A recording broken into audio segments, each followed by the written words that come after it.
Communification of communication, the Communification Podcast.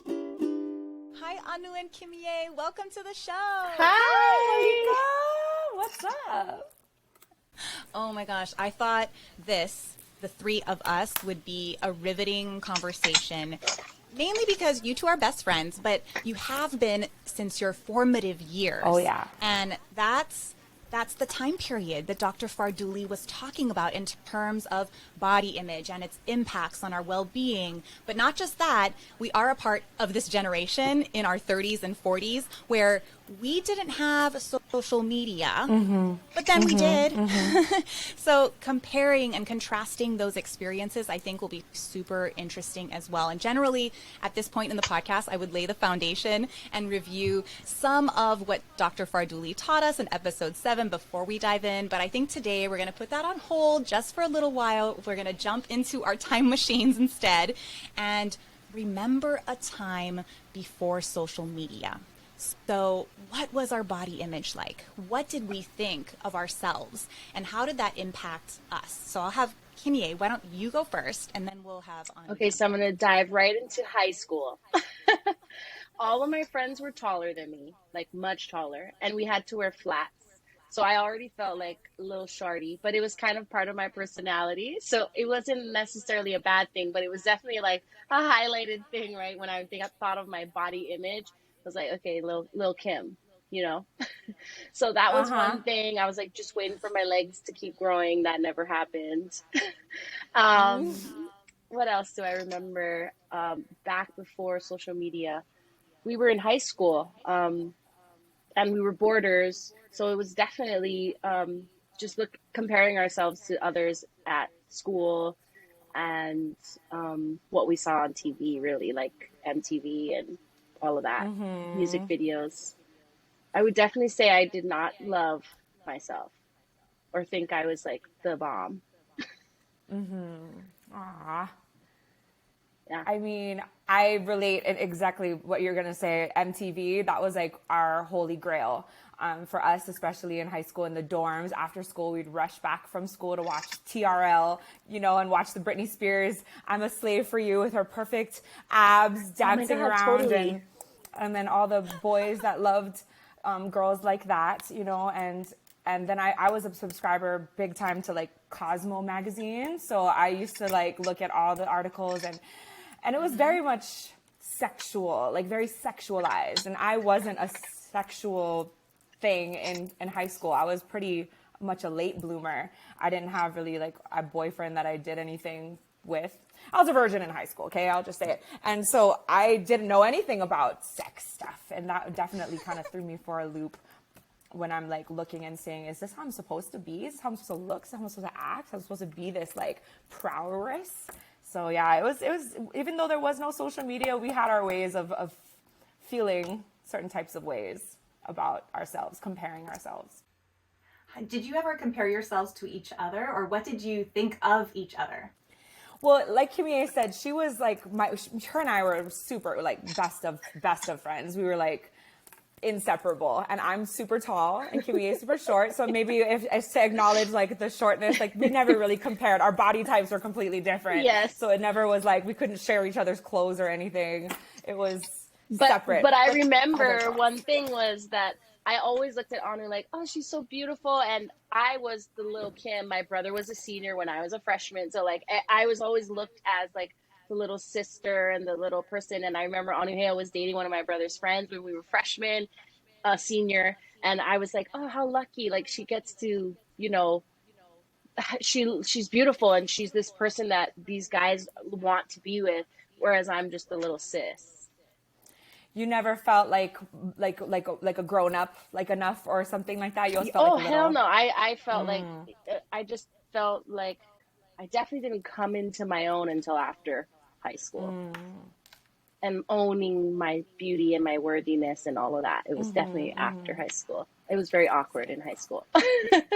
Same. Oh gosh. I mean, I think that's a universal. Yeah. No, some girls had it going on. I want to say. I can name them. We did. I can name who they were. I remember. But do you wonder though, if you were to ask them now, did you feel awkward in high school? What would their answer be? Maybe they'd say, yeah. Maybe they'd say, yeah, I know. Curious. You got 2 awkward girls as your guests for this week, so I don't know. Okay, so now we've got a third right over here. Let me raise my hand. So personally, I dealt with acne. I was always the tallest person in my class. Like since kindergarten, and I remember I would go to sleep at night and I would hope that I would wake up in the morning shorter, with clear skin, straight hair. I mean, I wanted the exact opposite. Like I wanted my legs to grow. I wanted my hair to be straight. I wanted to be lighter. It's so weird how that happens. Yeah. Grass is greener, right? I mean, I remember talking about Cosmo magazine. I remember I used to do these facial exercises that I learned in Cosmo to make the nose, like the bridge of my nose smaller. Mind you, this is like cartilage. Like it doesn't move. It doesn't work. Who wrote that article? How did they get away with publishing that? I don't nonsense. know. I don't know.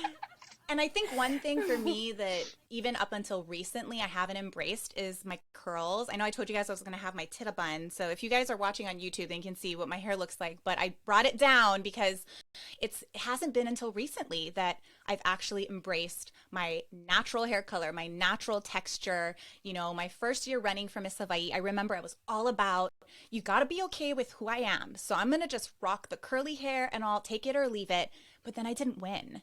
And my 23-year-old self, the next year when I ran, decided that what I needed to do to win was to present myself on the outside in the way that they wanted to see me, or that I perceived that they wanted to see me. So I straightened my hair, I took other people's advice, and I think I lost a little bit of myself in the process, you know, and I still struggle with whether being a part of a pageant or in a pageant was helpful or not for me in the grand scheme of things. I mean, I think I'd probably lean more towards it. Yeah, it was helpful, but maybe more so like upon reflection, you know, thinking about the lessons that were learned in some of my like darkest times. I mean, I went on Accutane, and so I was pretty depressed for most of my year as Miss Hawaii. What is Accutane? It's for acne. Oh, Accutane can cause depression? Oh, yeah. There's so many side effects. In fact, I don't think it's used anymore because of all the severe side effects that can occur. I mean, you have to be on birth control because if you were to get pregnant and have a child, the child would probably be deformed. Oh, my God. Like, that's how crazy this medicine really is. Bad. Wow. Right. So you start to ask yourself, right? Like, I mean, I would spend days on end in the dark in my apartment with the curtains drawn. You know, like, were those days worth it for clear skin? Yeah, I also got acne my junior year. And so I had like beautiful, perfect brown skin. I was always whatever in the beach and natural, like very natural. And then I started getting acne and I didn't know what to do. I remember that feeling of like trying to scratch it off and being like, what the hell is happening? Puberty and all of that. And I still have scars from it, from like trying to scratch it off because I didn't know how to deal with it. How did you feel on the inside as a person, like about your body image? Did the acne? Not beautiful. Oh yeah, because you're supposed to be perfect in high school, right? And I remember too, we'd go to prom and stuff, and I would straighten my hair and then put it in a bun because I was like, and I remember actually someone, it was Kahea's date, and he asked me, why did you like get all pretty and then like put your hair up? Like this guy was always calling me out on not feeling like worthy or good enough. And I would be like, why are you like, don't ask me that, you know? But it was the truth. Like, girl, just let yourself look pretty. I didn't even want to. I would go in the bathroom, wash my hands, and purposely not look at myself if someone else is in the bathroom because I was like, I don't care about how I look. Like, it doesn't matter, you know? It was like a weird thing that I did. I don't even know why I felt so unworthy. We were like rebels. I think us too. Like we were anti. Like everybody else is drinking, we're gonna not drink. Everybody else thinks that this is cool, we're gonna do the opposite. Like everyone else is gonna be super skinny and try to conform for boys. Like we kind of like but we would just not care about boyfriends and stuff. But secretly, I think We did. we all did We care. did. We wanted to fit in. It was a defense mechanism for us not to care, but we really did. But we totally did. Yeah. I'm sure that everyone who's listening is just nodding their heads, nodding their heads. There's all different groups of people types in high school before social media and stuff. And I can only imagine how much more complicated that would be when there's social media now too. Like people getting together on social media, like in groups or like on, what are those like chat rooms where you can all FaceTime each other at the same time, like Twitch or something. I don't know. There was ones during the pandemic that I came to surface and I came to my attention that kids are doing that and how excluded people can feel because you're not invited to like these virtual hangouts. Like it's not even like you can't make it to Kaneohe so you can't go to that party. Like you can go to this party, but because you can go anywhere, but then you're still not invited. Like, oh my God, how sad would these kids feel left out. Oh yeah. I can't. The FOMO is real. The FOMO. And well, and now you can see it all online. We actually talk about this in episode 1 about how social media is impacting us. And Dr. Spotswood talks about this model that she created. And it's how you observe other people online and you likely are hyper perceiving. So you're perceiving that these relationships are more intense than they actually are. So for example, one of the things she was talking about was like, oh, maybe you weren't invited to this thing that everyone's posting about. Like maybe it was camping. And she was saying, but maybe you said a long time ago you don't like camping. And so they just didn't ask you. But you're going to hyper perceive. You're going to make these stories up in your mind that it's because I'm not worthy. It's because I, am excluded from this. But anyway, now we're going down like a whole other cognitive behavioral therapy. Yeah.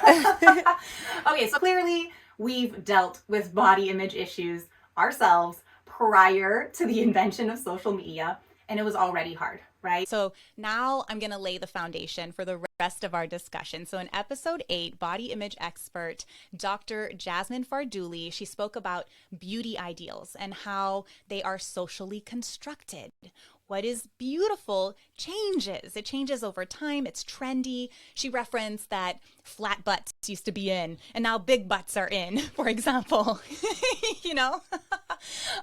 We learned about the social comparison theory and that we tend, especially on social media, to make upward comparisons to others, especially celebrities, influencers.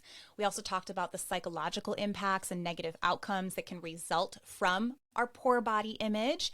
We talked about age difference, the body positive movement, and finally, she gave us some research-based strategies that we could use to better navigate this issue. So let's kick it off with your initial reaction to the lessons you learned from Dr. Farduli. Maybe Kimié, you want to go first? Yeah, I definitely felt a little, I was like nodding my head and agreeing. And then I felt a little guilty, like, gosh, how many times have I used the filter instead of just showing up as I am? And for me, the reason why is like, I'm had it. I look crazy and I just have all my kids and I don't want to have to explain to everyone. Had it is an adjective. Had it is an adjective. Okay, got it. I had it. And I'm like, I don't want to have to explain to everyone every time, like, hey guys, don't mind the crazy face, but I have had no time to get ready, like I'm in my jammies right now with just a shirt over. Like my life is so chaotic that if I barely even go on social media, honestly, but when I do, I'm like, better just add a quick, that's like one of the things I love the most about Instagram or social media now is I can just look like I'm put together without having to do a damn thing. Oh, so yeah, I like totally. that. But then I felt bad, like, gosh, but what is that saying? What message am I sharing instead of just like taking 1 minute to put something on or fix myself and be my normal, real self? And so that was a really nice reflection to have after listening. I felt similar, a little bit of guilt because, I know that we were going to talk about all of this and we are inevitably on a platform as musicians in Hawaii in our small way. People do look up to us. And I had to remind myself of that while listening, wow, the effect that I'm having by me slapping on a quick filter because I'm a mom and I'm had it is going to negatively affect perhaps a young teen, like a young me, who thinks that this is what I look like, or this is what you're supposed to look like as a mom. Like, no, actually, no. When you're a mom, you don't look like this. Like, you need a team of people to help you look like you do on TV, like how those people do, or when you see us on the news or in a music video. It's not that simple. But I also was justifying it in my head too. Like we can do that, but then as long as we also show the real as well, if we can have a balance of like doing that, but then also showing, like what we look like without makeup perhaps, or acknowledge that we did do the filter. Like, sorry, I just put a filter on today, so I don't really look like this. Make sure they know that. Oh yeah, definitely. The self-awareness and then the transparency, I think, are really important. For me, as a content creator, when I first got onto social media as a brand, right, you get all kinds of advice, and I was tracking my metrics, and images of bikini-clad bodies do really well. They do really well. And right? So my consultant and manager, like, of my social media at the time, like, this was 5 to 7 years ago, but they said, do more of that. And so I did. I didn't even question it. You know, I remember doing before and afters, and though I presented these images as encouragement to postpartum mamas to get moving, and as a testimonial of how well Pure Barre worked for me. And the reaction I got from my followers was very positive, and they were telling me that I was inspiring them and encouraging them. But I look back on those and I kind of cringe, because they could have been perceived differently by some and potentially cause negative psychological impacts to people. And so that does bother me. And I've definitely changed the way that I post, the way that I show up as an influencer, to reflect the things that I now know. You know what I mean? But you have to like outweigh the pros and cons. Like, I feel like you've probably inspired so many more people than you've damaged, you know, with those posts. And we have to be gentle with ourselves and I don't want to say forgiving, but kind of like, man, we're all navigating this too. We don't really know exactly what we're doing. We're just trying to do our best and live our best life. Yes. But I think that we all are smart enough to realize that we do have an impact. So these conversations are so important. This is so good, because I'm going to have a new perspective on posting from now after listening to Dr. Jasmine Fardouli. Yeah, I have to say too that I really liked how one of the women that the soundbite that you played, she was saying, like, I'm really encouraged by the people that I follow, and because we as older women, we design our lives, including who we're following on social media, right? So I follow J-Lo, and I'm like, 52, look at her, you know, like, I celebrate right alongside with her, and it brings me joy. And then I get on my bike and I'm like, yeah, you know, like, damn, you know, it's encouraging. Totally. But I loved her perspective on, well, yeah, but my 19-year-old or my 11-year-old daughter, she can't, it's like, she can't even take it, you know? And that's the balance. I love what you just said, Anu, because then it's about the balance, right? Like, you should be able to celebrate that beautiful postpartum body that you have, just as I should, just the way I am. And we should all be celebrating the imperfections and the new whatever, and also then the perfections and the good parts of us, the good and the bad. Yeah. I think it's the way that you present it too, right? Like, being transparent and speaking about it in a way where it takes awareness. Once you're aware of the way that you could impact others, especially the three of us, since we are public figures, you know, then if you reflect before you put stuff out, I think that's all that needs to happen, you know? And it's just kind of like a reflection piece on looking back and just knowing that I really wasn't in that space and probably could have done it better. This is me as a recovering perfectionist. Nitpicking. At everything. You've admitted that. You're a recovering perfectionist. I think that's adorable. Because I'm like the opposite. And try look in your captions. Me and Anu were probably like, yes, like with fire flames, and like, that's how we are. We're like celebration and, you know, women of all the forms, like, and in all the perfect and imperfect ways, you know, and it's about celebrating each other publicly too, which is very, very important that we do that kind of stuff so that people can see, like, oh my God, they love each other. Like, this is real. This isn't fake. Like, it's important that we can all do that too in those moments. Yeah. That is super important. And actually, I had someone that posted on Facebook when I asked about body image, Carolyn Maggie Lloyd. So I'll read it to you guys. I go back and forth with feeling amazing in my own skin and wishing I were more trim. I was told I had a pretty face for a fat chick. A lot when I was growing up, and even in professional settings. It has taken years to get those voices out of my head.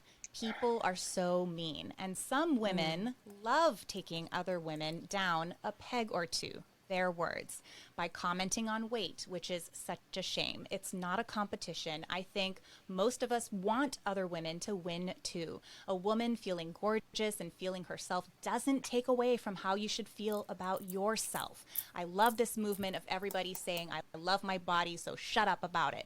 It's empowering to see women of all shapes and sizes celebrating themselves. Woo! Oh, I love that. That was a good one. Oh, I can relate. Can I just say, I've been told, okay, I've always struggled with my weight. Even throughout high school, I've always never really cared. I was like skinny, and then all of a sudden when puberty hit, like I wasn't naturally skinny. Like the things that I ate stuck onto my body for a change. My boobs got bigger, my butt got bigger. My body changed, and I didn't know how to eat for my body type to keep it, in a reasonable. I was like literally crossed the threshold of body percentage to be obese, even though I didn't look like it, I didn't feel like it, but they would do like the fat caliper, whatever it's called, at PE and stuff. And even though I was an athlete, I played water polo, I did kayaking and swim team, like I was obese. And those kinds of like categories really, really messed me up mentally a little bit, especially when you're looking at and you're comparing those to your friends. What was your body fat percentage? Oh yeah, mine was 22. Like that means I'm obese. And then furthermore, like I was told, this was like after high school when I was just coming out as a musician, like this guy I was dating, he told me something similar to that, like, oh, you'd be hotter if you could drop like 20 pounds, you'd be like way hotter. This is like right after my first album came out. And you know what? Like, I knew what he meant. Like, he was trying to be like constructive criticism, but at the same time, I did, it was the truth, like a little bit, like, cause I was not comfortable in my skin either. And that's the thing. If I was comfortable in that slightly overweight, 20 pounds overweight body, I would be like, forget you, man. But I wasn't. My clothes didn't fit right. I didn't feel confident on stage. So I needed to do something about it. And then after lots and lots of struggles, which I'll graze over right now, I finally did kind of get to that weight. But it took a lot of mental strength to really put behind all of the damage that was done verbally and just to myself in the past, like just loving yourself no matter what your body weight looked like, but just wanting the best for your own body. That's really what it came down to for me. I just wanted to feel my best. And that was my motivation at the end of the day. Yeah, well, I have a listener experience to share about body image, and it actually, I think it's the perfect time to share it because Danielle has a reflection to share about being in your industry. It's the music industry. So let's listen in. Hello, Anuhea, Kimié, and Malika. Thank you so much for having me on the show. When I was 14, I signed with Sony Music Japan as a member of a J-pop girl group, Coconut Sumusume. I went from living on a ranch on the Big Island to living the life of a pop star in Shibuya, Tokyo. Between the long days and being very homesick, I resorted to comfort eating, and so I gained a lot of weight.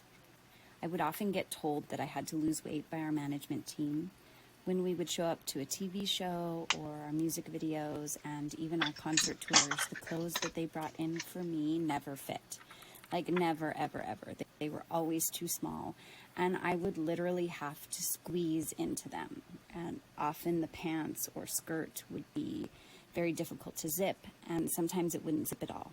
I would pull my top down and pray that no one would notice my bottoms were undone. I was really embarrassed to show my friends and family back home our music and tour videos because I hated how I looked. This is actually the first time that I'm sharing this, and it wasn't until a few days ago when I was telling Malika these stories that I realized actually how horrifying it was. And I thought to myself, why didn't these costume women ever take my real measurements and bring me options that actually fit? Like, why was I always forced to squeeze into these costumes? Now, social media has taken over our lives, but can we use these platforms as an opportunity to share real body images as opposed to fake or perfected ones? Do you notice it happening more? And what are your thoughts? Those Japanese are savages when it comes to body image, and I can attest to that too. I was told I was too big for the Japanese, like physically I was too big when I went and toured in Japan the first time. Like a Sony Records executive told me that. So Danielle, I feel you, girl. It's hurtful. Yeah, and like, I lived in Hong Kong, and I was tiny, and I was a size medium or large. And I just was like, I don't understand this. Like, if I am this, then what? I don't understand what a small is, you know? It's just such this weird perception on size, and that, I don't know. It's just crazy. Yeah, and Dr. Farduli was saying that Dove study showed that it's normative, that we are dissatisfied with our bodies. So what that means is more than 5 in 10 young people are unhappy with the way they look. But in Japan, it was 9 in 10. It was Japan. Yep. That's so sad. It's heartbreaking to think that. Do you guys... We gotta switch this.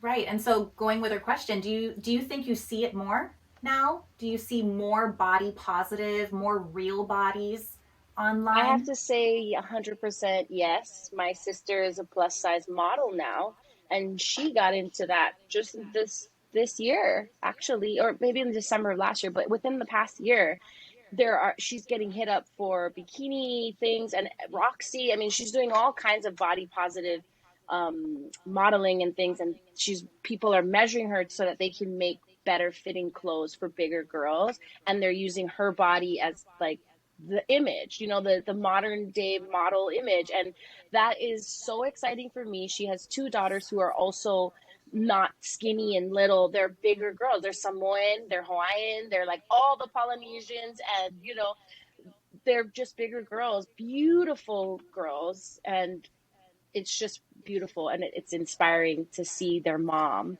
with her natural big curly hair and full body, just in a suit next to other models of different sizes and shapes, and to really feel that sense of pride. Mm-hmm. You think about our parents, I think like our parents' generation, it was you had to be skinny, skinny, skinny. And then when we were in high school, it started to get a little more like athletic, like the Roxy models were pretty popular, right? Like you could get away with having a booty. Jennifer Lopez kind of coming out, and that was kind of a little more normal. But now I feel like it is more normal to have a variety of bodies. Oh, I'm watching New York Fashion Week. There's big girls on New York Fashion Week every runway. Yes. I was like, it's only going to get more and more. You know, like Rihanna's has her Savage lingerie, and there's like sexy models, and they're full figured, and it's very exciting to me in my postpartum mom bod to be like, oh, I can wear that too. Okay. You make that in my size? Because basically that's exactly what it is. Like they didn't even make it in a variety of sizes. They just had whatever the hell they chose to make it in. Right. And that's a part of the problem, right? Is that the ideals that are being chosen are by big multi-million-dollar companies that their whole aim is to make you feel dissatisfied with the way you look, so that you will buy more face cream, more, you know, whatever it is, right? So that I have definitely also noticed that. But one thing probably to layer onto that conversation is what Dr. Farduli said about how we control our environment. So there could be 5 million body positive accounts out there, but if you're not following them and that's not the content you're consuming, then, and that's not your environment on social media, then it's not having an impact on you. If you are just following the influencers that do completely change the shape of their face and body, you know, then you'll have a totally different experience from someone who has a different environment. And then you layer on top of that the psychological place that you're at, even age, Hallelujah. right? So younger, Yes.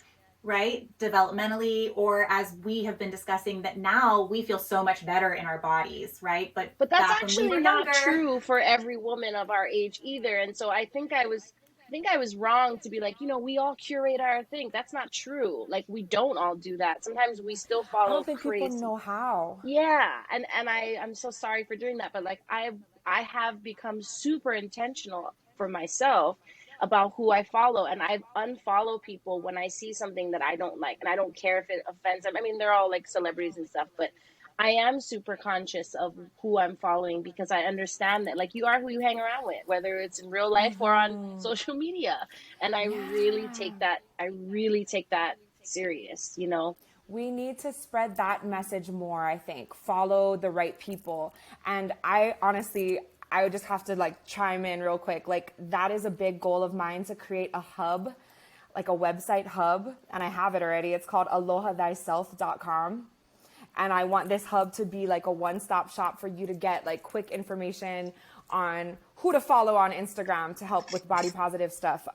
If you're feeling sad, listen to this music. That's a curated playlist Playlist. for breakups, or listen to this speech by somebody. It's kind of like something we can all contribute to, this website, Aloha Thyself. And I love but I that. think following the right people is so important. I don't follow right people. I follow like some idiots sometimes, like a lot of like memes that are also kind of offensive and like make you feel like a piece of doo-doo sometimes.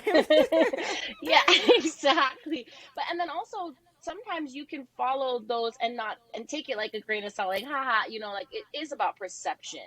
And I really want to acknowledge that because like an 11-year-old has no idea about this crazy world, right? And so her perception is limited. And so it's very important that her parents are curating what she's seeing versus someone who's well traveled and seen the world and still needs to protect themselves, but has more freedom and more perception to view things as they really are instead of taking everything in. But I literally like won't even follow certain people that I know what they're going to post, even though I love their music, even though I love things about them. I can't, because if I happen to swipe and see that, I don't want to take that in because I'm an artist. I'm super hypersensitive to the world. And so I have to like filter out the noise. yeah, Rachel Sutton, she's a casting director here in Hawaii, and we had a conversation once, and she was telling me that her daughter, what she does is she does that, exactly that. She curates her daughter's social media. And so together, and this was so smart, and we heard it from Dr. Farduli, that this is exactly what you should be doing based on research. They go in and they look at who is a positive role model online. And so she follows, Demi Lovato and people like that will be a positive influence on her daughter. And then the other thing that you were talking about, Anu, about people maybe not knowing how to, curate their feeds. You can unfollow, sure. When it gets to be relational, where it's maybe someone that you know, or maybe even someone that you love, you can also use the mute button. We communicate with these people on a daily basis, and maybe online we aren't ready to have a conversation about how they impact us, but in order to protect your own space, your own self, your own mental, emotional, maybe even physical self, right, that you can use this tool where it won't disrupt your relationship because they won't know that you've muted them, but you're still, taking control of that. Yeah, I honestly love that. That's like a healthy boundary that no one has to have hurt feelings over. And if you want to unmute it, you can reverse that when you feel strong enough. Because some certain times of the month, I'm more sensitive than others. And other times I can handle, like seeing my Real Housewives of Beverly Hills. I follow some of them. And then I'm like, certain times of the month, I'm like, I just cannot with you right now. And then sometimes I'm like, I wonder what they're doing. Because I'm feeling good, So Yeah, I mute, love unmute. that. I like that. How did you guys feel about that Fiji study? I just thought that was so interesting that she brought it up. And as, Pacific Islanders, Native Hawaiian women, to see how there is actual research out there talking about how Western television before and after it was introduced, and we know that a lot of Pacific Island cultures really celebrate bigger. You as you are, Yeah. yes. Or you as you are. Right? Well fed is like associated with royalty. Yeah. In ancient In Hawaii, many right? cultures, not just in Hawaiian cultures, like in almost every other culture, that is like a Right. thing, right? It's like it's a sign of wealth and it's a sign of beauty and yeah, so And just like physically, like the way that our bone structure of a Hawaiian or Polynesian or African American, sometimes everyone's different. Like daintier, smaller, petiter bodies, maybe with the Asian culture, maybe Fijian, maybe bigger. We all have different predispositioned body types.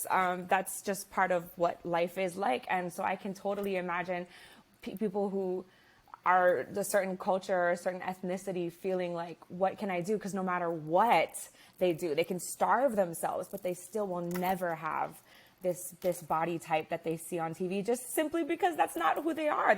That's not who their culture is. That's not their ethnicity. yeah. It's so sad. For me, as I mean, a Native Hawaiian who didn't look like everyone else, you know, and my nose, just like you, my nose, I was like, God, I have this big Hawaiian nose, and it wasn't something I wore with pride. It was something that I was ashamed of. In fact, I wasn't even proud to really be Hawaiian until later on in my life. Like my dad wasn't a proud Hawaiian, and that's something that's, you know, historical for us as Native Hawaiians. But I also didn't like how I looked comparatively, like to what I saw. So I understand it firsthand what these Fijians felt, right? But they were so much more immersed in their culture and who they were and the beauty of themselves. And then to all of a sudden have this portrayed image and try to attain that, it's devastating. It can be really hard on people. And it was something that I definitely dealt with too. And I think that I really loved how she talked about how worth was based on desirability, and that is such a huge, like, heavy weight if you think about that, right? Like, I don't feel worthy unless I'm desired. Like, what a statement, you know, what a strong statement.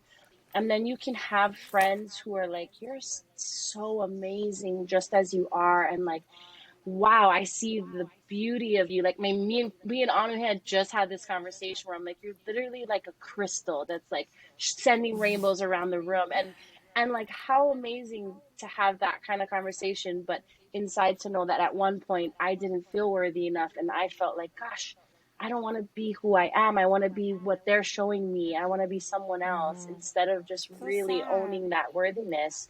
Not about desirability, but truly about value and your real worth. And who's saying who? Like, I mean, who is desiring who? Like, that's kind of my big question, which I want to teach my kids. Like, Honestly, that is the biggest question today with the Me Too movement, with the Black Lives Matter movement. It's like, listen, who said all this shit was real? it This wasn't isn't me. real. You know, it's honestly BS. Like, it's BS. I haven't cried so much in my life thinking about these structures that were built by, you know who. Yeah, we know who. So I'm tired of those. I'm tired of them deciding on what is worthy, what is beautiful, who deserves what in this society. And we are asking all the right questions today. And we as women are leaders in that movement, and it's amazing. I love it. Yeah. It's so heavy when you said that, because I don't think she said it in exactly those words, but you, I think, got to the heart of it. You summarized it. I'm going to cry. That's how I felt in high school. I felt undesirable. It was all about whether or not I could get the gaze of a man. Yep. Me too. If I felt worthy or not. I actually wrote it was called a Proust writing in freshman year, and then we put it away, and we were supposed to open it like 10 years later or something. I ended up opening it way after that. It was so sad to read the words What did that it I say? wrote about myself. It was just, you know, these boys, exactly that. These boys don't like me, and so I'm not worthy. That was the gist of it. I read my Hello Kitty diary. I'm so thankful that I did have a diary pretty much from 7th grade, even in 6th grade, all the way through high school, and I documented who liked who was with who, and it is heartbreaking. Same kind of thing, Malika, like where you're like revolving your whole entire life around boys or the desirability of your own self, and that's like so sad. I wish I could slap myself. Yep. And I think that's what I felt as the little sister was like, well, I'm never going to be desired. I'm always just going to be like the middleman or the connector for my brother's friend and some other girl, one of my friends, but it'll never be me, right? And then on the bigger scale, like in college, oh, I'm just like this Hawaiian girl, like no one cares about me. Like, I don't, whatever, you know, like I always felt that way. Always like, I'm not it, until I really came into my own. And it really was my connection to my culture that showed me like, whoa, we're such a beautiful culture. We're such a beautiful people. My hair, my nose, oh my gosh, like this is cool. And then becoming a mom times a million when you're like, look at how beautiful my kid is. Like, I just want to, I don't want any of that crap to fall on her shoulders that I had on my shoulders. Oh, this is the perfect segue into my next soundbite. So I'm gonna play it now. Hi, Anuhea, Kimié, and Malika. Thank you for having me on the podcast. I wanted to share my story about body image. I've always been very self-conscious about my body. I had small breasts, I was skinny, and my hair was always so frizzy. I always wanted that big breast look so my shirts would look nice on me and not be just so saggy. My hair always had to be straightened as I didn't want it to get wet because it would just totally frizz out. I would see women on social media with these, what I thought was perfect bodies. The long luscious hair, the big breasts, and just nice bodies. And I really wanted that. Well, in 2019, I was diagnosed with stage 3 breast cancer. I lost my hair, and at first I was mortified because hair is a really big part of a woman's appearance. And here I am being bald. I did my chemo, and then I had to remove both of my breasts due to me having the BRCA2 gene. A few months after that, I had a full hysterectomy. At just 39 years old, I started feeling depressed. How could I be losing all of my womanhood? But for some strange reason, all of this gave me a sense of confidence I never knew I had. Hair and breasts, that really didn't matter. My health was more important. I was just lucky to be alive. Now I'm okay with being flat. I don't hide it. I wear tight shirts. I'm comfortable. And I'm not even embarrassed by it.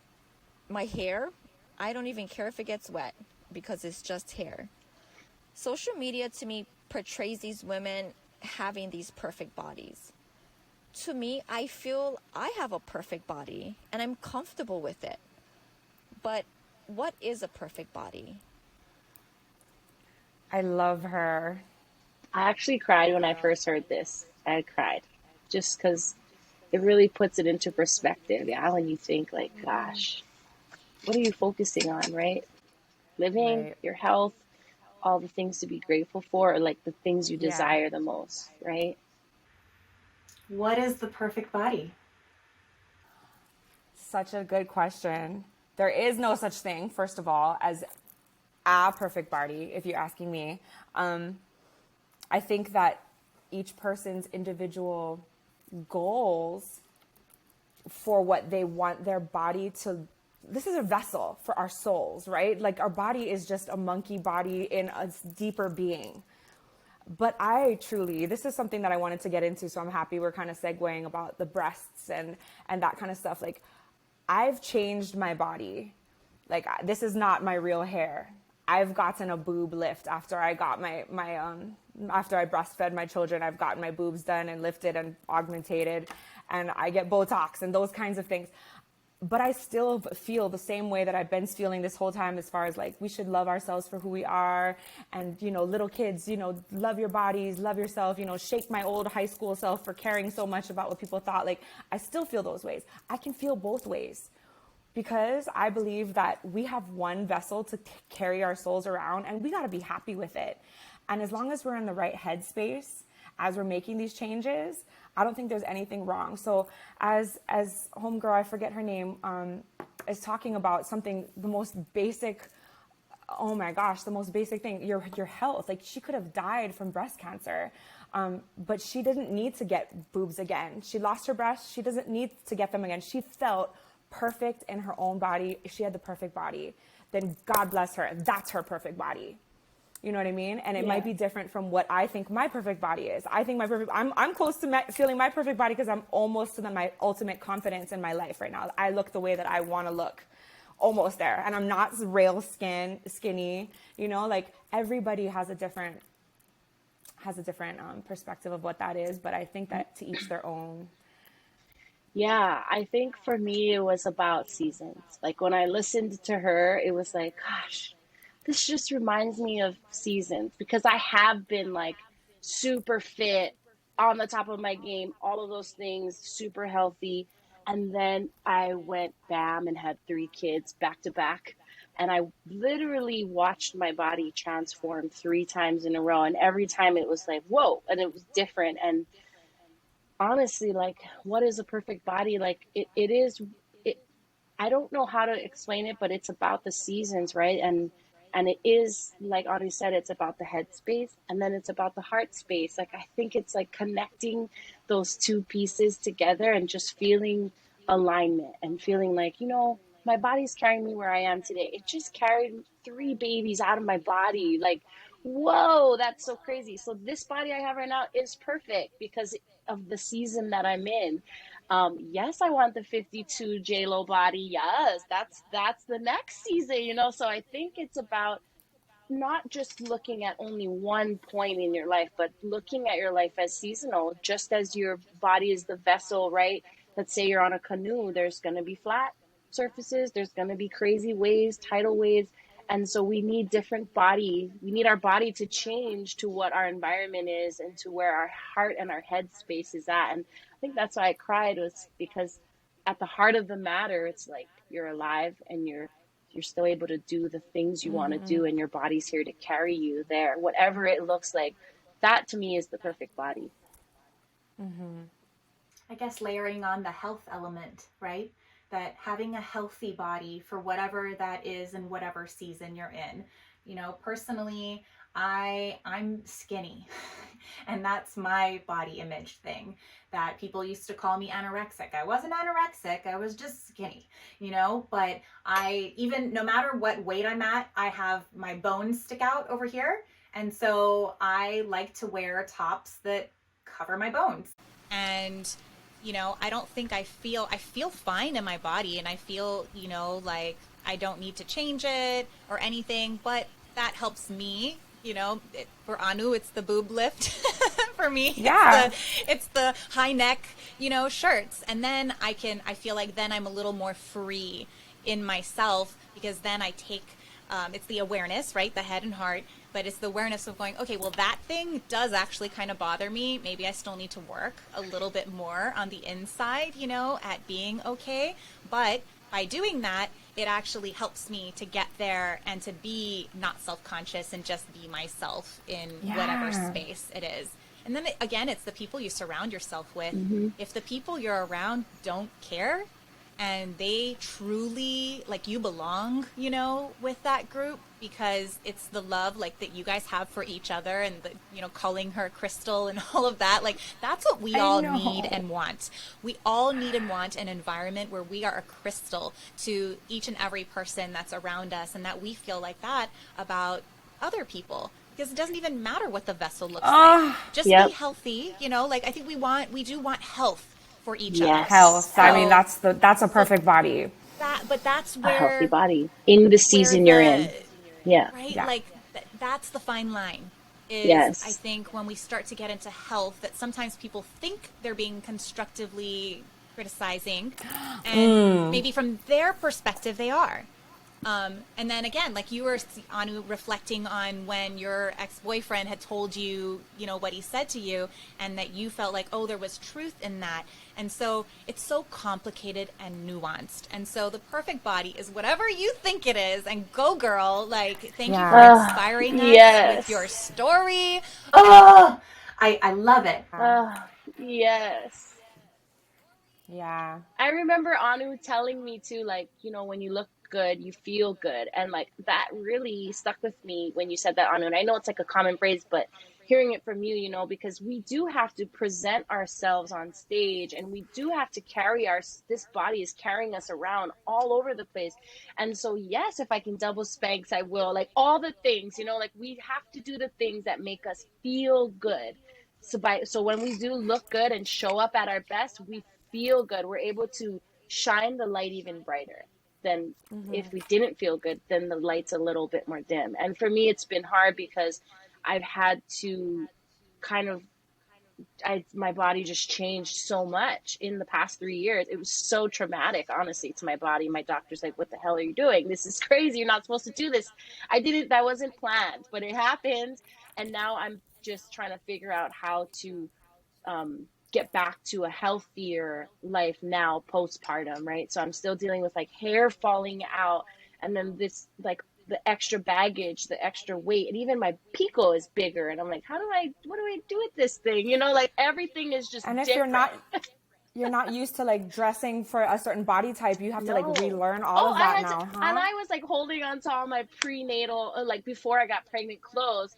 And now I'm like, you know what? Okay, it's been 3 years of pregnancy. I used my same maternity clothes. That was great. But then now I'm like, just let go of the prenatal stuff. Like, you have to buy bigger clothes, Kim. Like, you can't just stick into your And maternity clothes it's until okay. until you lose. Aww. So that has been a really nice moment for me, is to understand the seasons and to be like, yes, one day we'll get back there, but then just go buy new clothes. Like for now, get rid of it Yeah. and just be happy that you have these kids and that you have this body to carry you around, and that you can still do the things that make you happy. I actually love to work out and it makes me feel happy, but I just have to make the time. Like I literally have to schedule it in my crazy day. Like, don't forget, time for mom, time for yourself, get back to you. And it's not about getting back. It's not about getting back. It's about discovering the new season, the new you. New. I think for me, it wasn't about getting back, but I did want to, because I'm practical and I don't want to buy a whole new wardrobe. And so, I just want to fit back into my clothes. Doesn't matter like what weight I am. I just want to be able to use those clothes again. Like, girl, I was the I don't want to same. spend money. Yeah. I was the same, and I had the cutest You go to a clothes clothes. swap. You go to a clothes swap. Yeah. You can swap clothes with other women. That's like a one way That's to. true. To Well, maybe use not them. with COVID. I don't know. Well, I know. This goes right in line with our last soundbite, which is all about mommyhood. So here is Tia. This is Tia from Geeky Mama Studios. First off, thank you so much for having me on the podcast today. I do actually have a question in relation to the body imaging and being on social media. I am someone who loves being on social media and am often on social media, but I'm also a mama of two, and I am very conscious of my new mom body that I have and I love, but I do too struggle with body imaging issues, or just, daily reminders to remind myself to love my body and all the things that us mamas go through. But my question for you would be, I was wondering if you have any strategies that you use personally to help keep you positive, not just about your body, but about yourself and also being a mama. Would love to see what you think. Thanks so much for having me. Aloha. I mean, you're the one with the mama. You're the 3 kids in 3 years, mama. Well, you go first. Okay. Well, I was going to just say, when we're talking about healthy bodies, I definitely just want to make sure that we're talking about mental health as well, not just physically what you think is healthy. Because there's some big girls out there who could probably kick your butt in a mile run, but who just love themselves. They are so mentally healthy that they can just dance across the stage, and, talking about like Lizzo and even all my male friends who are dressed in drag and can like dance and just feel so confident. Those kinds of mentally healthy bodies are inspiring to me too. So I feel like that would be one technique, one thing that a new mommy or a mommy who's still struggling with their new body could really just make sure that they're tapping into, is making sure that they're mentally healthy, whether it's getting therapy, whether it's getting out of a bad toxic relationship, like you said, surrounding yourself with people who are supporters. Like I was just talking about this on my podcast, actually, like talking about toxicity and making literally a list. Sometimes you have to do that, like a list of the people in your life and categorizing them, the people who are toxic or they do not serve your best interest, and the people who are serving you. And as blunt and bold as that may seem, that's kind of important. I mean, it's very important. And you got to figure out ways to keep them at bay, whether it's muting them on Instagram, you know, or having a hard conversation, whatever it may be. But yeah, that's one thing for the mamas. Keep your head right. I love that. Yeah, I have to just resonate. I love that so much because I think the tool and the tactic is, what's your vision? Who do you want to be? What do you see for your next month, your next 5 months, your next 5 years? And then who are the people around you that are going to get you there? Whether it's a buddy to work out with, if that's your goal, or it's someone that you want to cook healthier, so they're going to like finding those people that are going to build you up instead of breaking you down and being like, well, you are gross. And, you know, if that's the kind of people you have around you, you have to have boundaries, and you have to figure out a way to not have that, because that is really the key to everything. Just like Anu said, I have to just resonate that. It's about the people or the social media that you take in. Or your man. Like your other half too. Make sure that he loves you and understands and appreciates what your body did to give what he gave, what you gave him. Absolutely. And I feel like you attract what you give out. And so that is in life, but also on social media. The way that you show up on social media is going to be reflected back to you. And I definitely saw a shift when I became more aware and started really thinking about it critically. About, okay, well, why am I posting this? And what message would I like to send with this? And it was so amazing to have people, I mean, strangers, but also friends and even acquaintances that would reach out. Remember, there was this one time I was having a really, really tough time, and I went live and I was crying, and, you know, it was some relational stuff, right? And I had 3 or 4 people that I knew, but had no idea that anything was going on in their lives. And they were just like, oh my gosh, thank you so much for sharing that and for being open. I feel like you. And I thought I was all alone. And so you end up seeing, even within your own circle, that we really don't know people that well, because we don't have conversations like this. These are the types of conversations we have to have more of. So I hope that anyone who's listening, this will open up a conversation for you to have with your circle. Because, you know, we talk logistics. This happens in our relationships too, our partnerships, right? Like, it's every day. It's like, okay, get the kids, put them. You gotta go to school. You gotta feed them. You gotta, you know, like, right? It's just so routine, logistical. Yeah, we don't go deep, and it's so important to go deep. So anyway, I'm going off on a tangent, but the way you show up on social media is what you get back. And if you don't get it back from people, then they should go ahead and mute you or block you or unfollow you, because you don't need that energy. You don't need it. You know, you attract what you give out. 100%. I think that it's so important that we don't try to please the masses. You know, we just have to be our true, authentic selves, our most vulnerable, true selves. And vulnerability is really the courage to be yourself. It's the courage to be authentic. That's what vulnerability is. And I think that that's what people love the most. You know, whether you're like Cardi B, she is her authentic self, and she has her following that loves that. And then there's people that don't, and that's fine. The beautiful thing is you don't have to take that in. You don't have to engage with that. You don't have to connect to that at all. You can find your tribe, your crew, and that's you. Like, I love that. I love that about social media.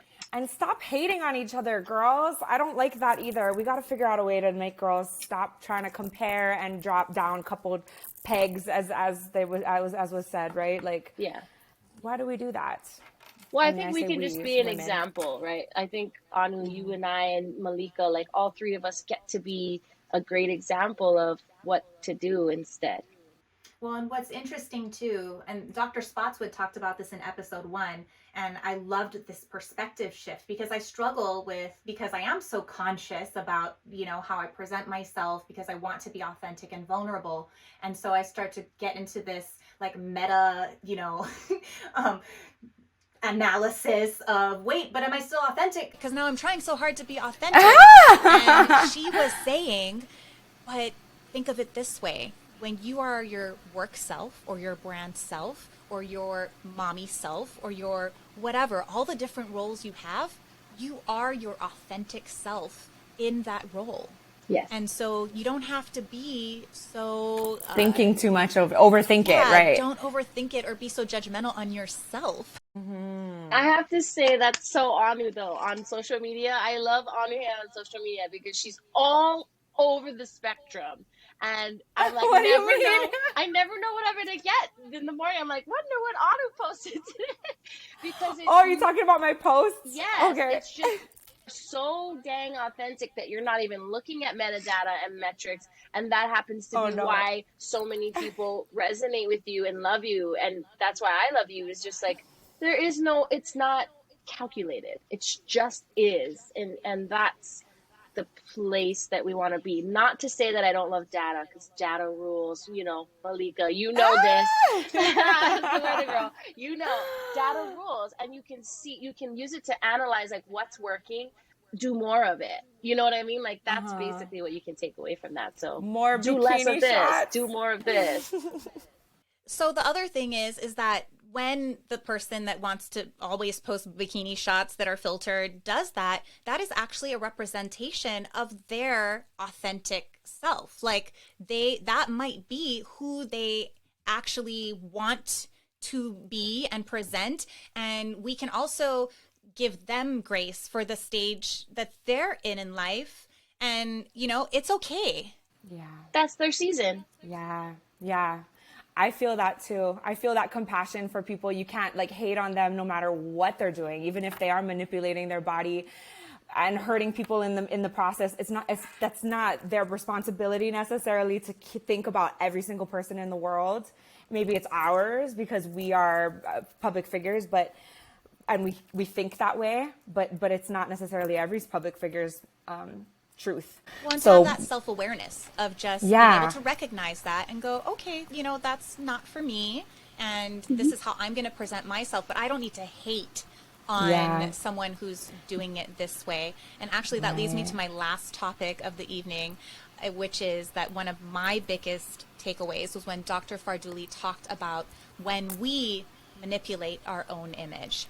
And I'd never really thought of it from that perspective, that by using a filter on my face, for example, that I'm essentially treating myself as an object. And Glennon Doyle once said, the world offers privilege for pretty, and that people need to start being the subject of their own lives. I'm going to cry. Instead of the object of everyone else's life. I love that. So it's so heavy to think about, though. I mean, we don't even have to talk about it. We can just let that live and let's all just kind of reflect on that. Say it again, will you? Can you please say that quote one more time, please? Yes, she said, the world offers privilege for pretty, and people need to start being the subject of their own lives instead of the object of everyone else's. That is making me want to cry too, because it's like, own your life. One life to live, people. It's yours. Go get it. Make it your own. And love your Stop body living for in everyone every else. season. It's okay that it's not where you want it to be right now. It's the season that you're in. And it's the vessel carrying you over the tidal wave. And once you get over that, you get to go. Tomorrow's a new day. It's just that mentality and that vision.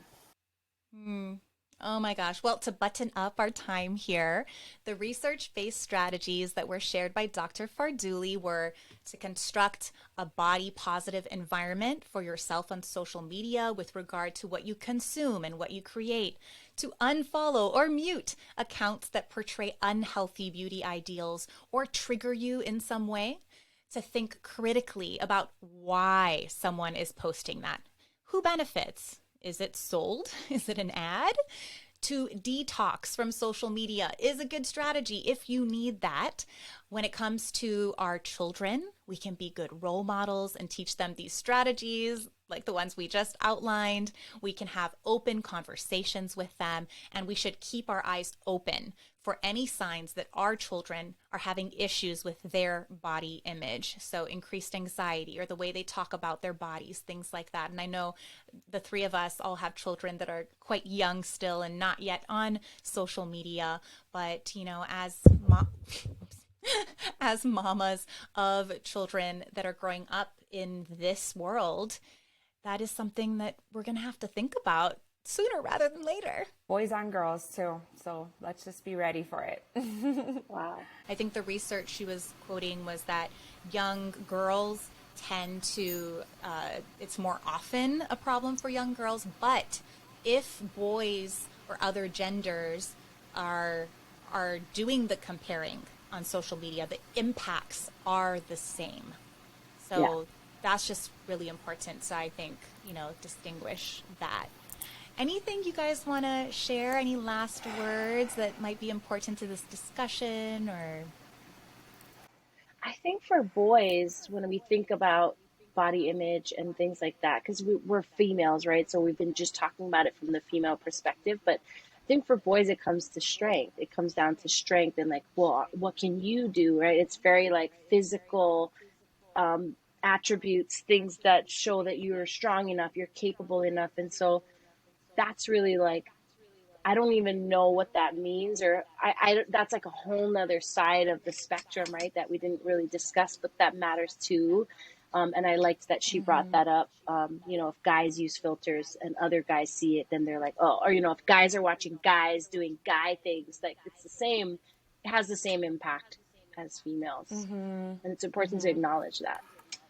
I actually have an episode coming up. It's a cyberbullying episode, but one of the perspectives that the researcher shares is about how men and women, or boys and girls, present themselves online. And it's to be, again, going back to desirability, right? It's to be like, I am sexually ready to reproduce. Yes. And that is why a man will show their six-pack and that they're symmetrical, and and then a woman accentuates the breasts and all the parts of the body that are good for reproduction. Anyway, again, like you said, so this is weird, a whole other, we could be on here for 2 more hours. Ani, do you have any last words? Oh man, this has just been so good to get it off my chest. I'm so happy to have had this platform to talk with two of some of my favorite people, and about such a subject that is not very much talked about, but that has impacted me so much in my life. This is inspiring, and I hope that other people are getting stuff out of it too. Just knowing that you are enough, your body is enough, it's a vessel, you can take care of it, keep it healthy, and make it look the way you want, but it's yours.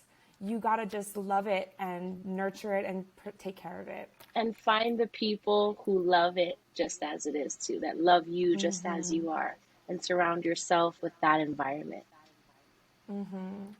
Oh, I love you too. Thank you so much for your time. I'm going to end on this quote that Dr. Farduli basically started her episode with, and it was, "From a young age, we're taught that being physically attractive is important for our self-worth, and that if we're attractive, then we're going to be happy and have successful lives. And in reality, that is just not true." Amen, sister. Let it sink in. Thank you so much, ladies. Thank you so much, Malika. It's late, I know. This was really important. This was a really good conversation. Thank you so much. I don't want it to be over, but yeah, it is over.